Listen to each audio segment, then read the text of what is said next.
Good morning, everybody. So, starting with GU as usual. So our main analysis time frame is going to be is on stage 4, right? And we're seeing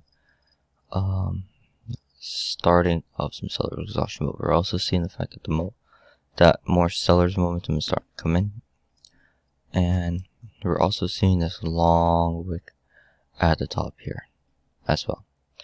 We know that overall volume is still very bullish as well,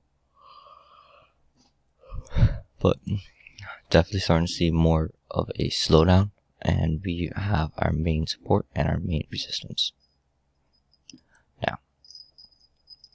So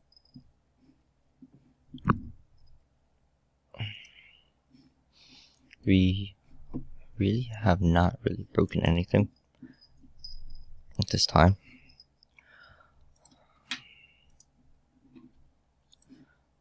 So we are maintaining this downtrend structure.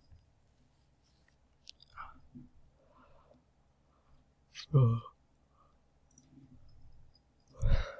that was another 8.2%. Just curious to see. Yeah. So at this point in time, this is the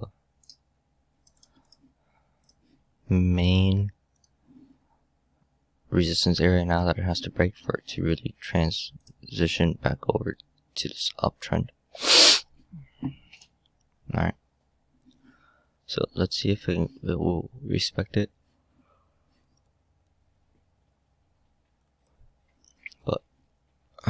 And respect this 23.6% area. If not, we are going to still anticipate more downward movement to at least 38.2%. So let's see if we can even start getting a nice little trend line in here.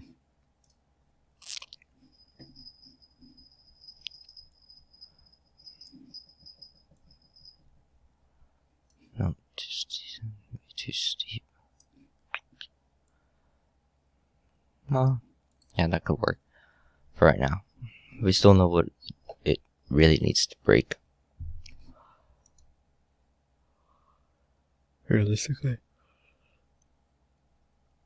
So we can even go ahead and just mark it off, just so we have a better understanding. Alright, GJ. So last night we were anticipating more of seller's bias, just because it was making lower high points. So we were anticipating more of a retrace.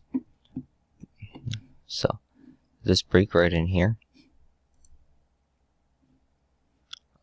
as it broke this resistance, we are transitioning back into this uptrend. Right. Where we knew this area was choppy just based off of like candlestick analysis for the last couple of days. So it did respect this area right here. And if you want to draw some sub fibs, I'll say more or less off of H2.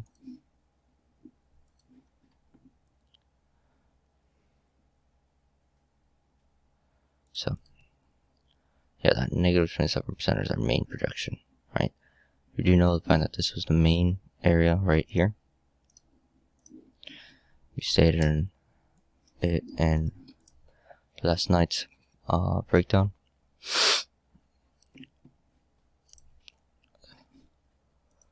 So from here, yeah, it's becoming really choppy.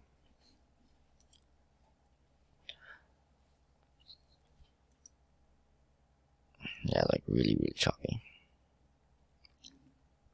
Especially with all these like buyer's exhaustion type wicks.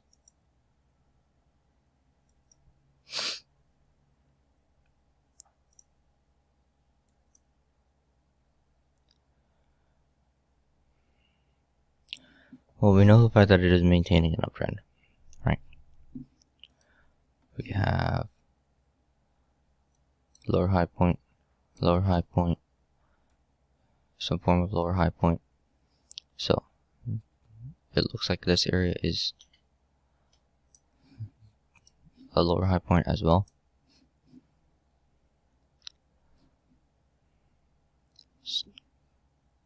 What I'm just not liking is all this exhaustion on top. So if we look at it, yeah, we could just be in a range right now.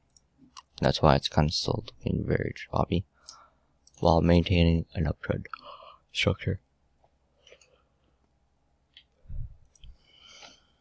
But yeah, we did break this level right here.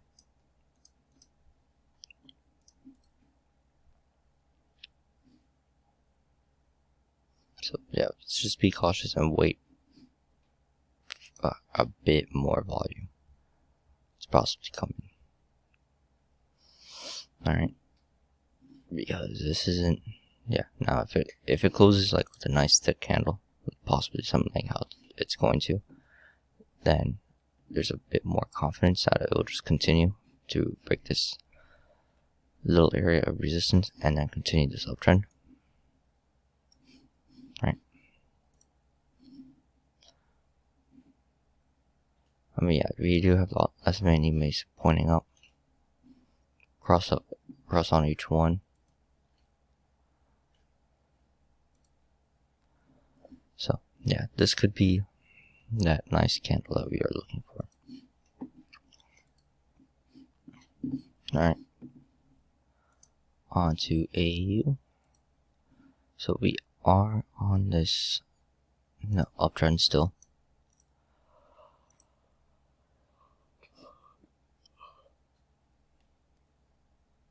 Yeah. We are still respecting this area to the left of it.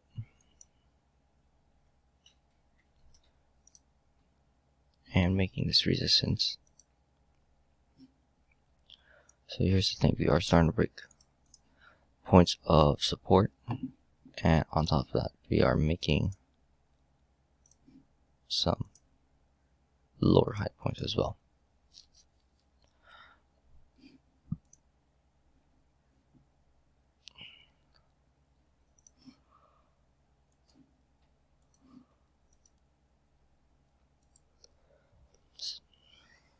Right, but I could just respect to 23.6%.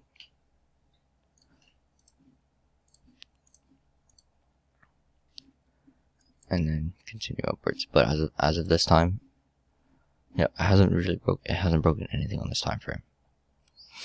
Right, we are maintaining this downward structure. Right. Yeah, it hasn't even broken anything on M15. So, and looking at how this candle closed with just a little bit of exhaustion, and we do see this area on a daily time frame, yeah, I would not be confident in any buys right this time. Right. But that's about it. Let's have a good day, and I will catch you on the next one. Peace.